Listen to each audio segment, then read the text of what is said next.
Hey, it's Maria, and welcome to Wealth Creation, where we talk about creating wealth in your life, from getting rid of debt to investing in business, passive income streams, making more money in general, and all the things that you need to do in order to create more time and financial freedom in your life. Sounds good, huh?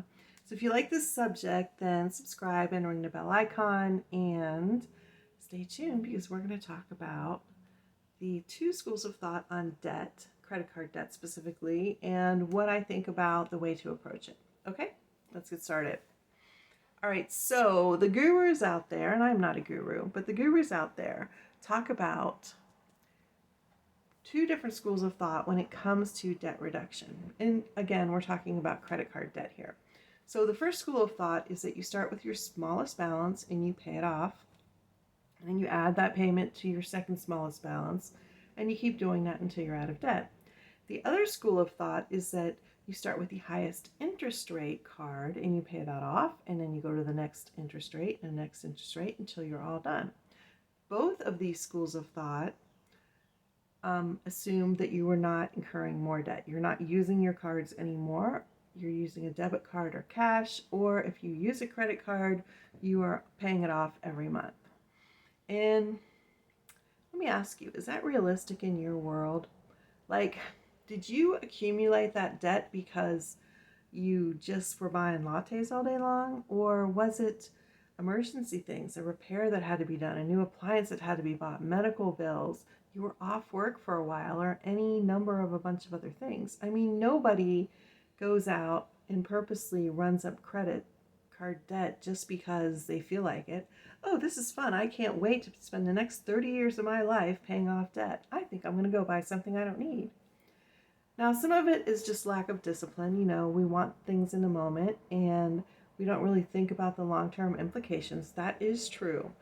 But there's a lot of people out there who are really responsible, and because of life and circumstances, they're just in a position where they're in a lot more debt than they want to be. So I don't knock anyone for that, and there's no judgment here. I never say, oh, it's your fault that you got in debt. It is what it is. And we have a society that is really set up to keep us beholden to our creditors.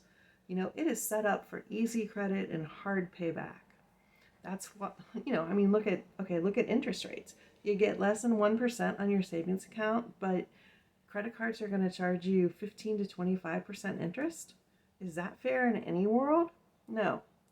Okay, so that was my little rant. So let's talk about how I do it and how I recommend other people to do it. So I take my credit cards and I look at both things. I look at the interest rate and I look at the amount.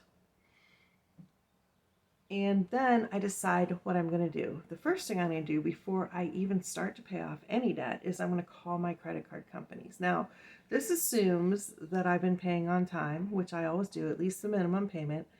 And it also assumes that I have some kind of history with them. It's harder to do if you have a history of late payments.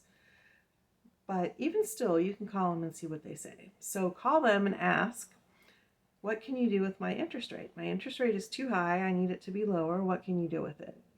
And sometimes if you're just polite but insistent, they will give you some kind of extra deal, some kind of low interest rate. Maybe it's only for 6 months. Maybe it's just a couple points, but some of them will give you something. And if they don't give you anything, say thank you very much, make a mental note not to use them anymore, and call them back the next month and keep calling them every month until you either pay off the card or until they give you a better deal. That's what I do. All right, second, what do I pay first? My highest interest or my lowest balance? For me, it depends. If I can easily pay off my lowest balance card in less than 6 months, then I pay that one first. So let's say you got one that's just a couple $100 and you're like, yeah, I can pay that off in just a few months. I would pay that one off first because number one, it's one less payment to deal with every month. Number two, there's a psychological boost to it. Like, yes, I paid off a card. I'm getting somewhere. So both of those reasons are why I would pay something off if it's small enough for me to handle in less than 6 months. Now, if all of my balances are too big, let's say I have 5 cards with a couple $1,000s each, and there's no way I can pay any of them off in 6 months, then I'm going to prioritize them from highest interest to lowest interest rate, because that makes the most sense to me. The other thing that I'm going to do is not use my cards. Now, again, I just said before, that's not realistic. So I will have one card that I use, probably the lowest interest rate card, or the one with the most credit left on it. But here's the thing you got to do. You have to start disciplining yourself so you're not paying off $100 and charging $200 every month, because you're just going to be back over your limits again in no time. And that's no good either.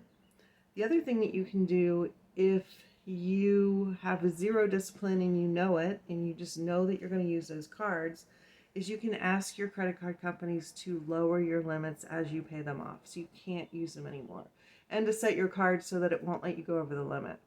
Now, this is not the best thing to do for your credit score, because your credit score likes you to have higher limits that you're not using. You get a higher credit score if you have a higher limit on your card, but you're not using it. So if you have a $1,000 limit on your card and you only owe $50 on it, your credit score will be higher than if you have a $1,000 card and owe $500 on it, because it's figured on a percentage. But if you know that you can't discipline yourself, then ask them to lower your limits as you pay them off. And you can always keep one card with a higher limit, but again, you have to be disciplined enough to not use it more than you can pay it off in a month. And if you can use a debit card or use cash, then it's better to do that. The other thing that is really important with paying off your cards is to be inspired to do it. Like, not inspired, be determined to do it. You have to be determined, because if you were determined to get something done, you are going to be really serious about doing it. So you're going to be driving down the street and you're going to see the coffee shop and you're going to be like, do I want to get that latte? Do I want to spend $5 or $7 for a cup of coffee? Or do I want to pay off my debt? And you might bring coffee from home, or you might just skip it that day, because you're really determined and you're really serious. And when you get determined about something like that, you're going to start finding all sorts of ways to cut a little bit here, cut a little bit there, and it becomes kind of a challenge and almost a game. And then it's fun, and it's like, how fast can I pay these off? So that's pretty amazing when you really get into it. And if you don't have that determination and that drive to do it, it's harder to pay things off, because you're kind of always fighting with yourself, and you don't want to be fighting with yourself. You want to be like excited about it and really into it and really working it, because you're having fun doing it and you're determined to do it. I hope that makes sense. So yeah, to recap, if I have a card that I can pay off in less than 6 months because it's got a low balance, I will pay off that one first. Otherwise, it is from highest to lowest interest rate, and I don't use any cards except for one, and I try to do everything with debit cards and cash, and that might mean rearranging my budget or even earning extra income. So yeah, I hope this was helpful. Let me know in the comments if you like this philosophy, this kind of hybrid way of doing it, and also let me know how you're doing paying off your own debt and any tips or tricks that you have so that everyone can benefit. That's it for now. Have a great day, and here's to our success.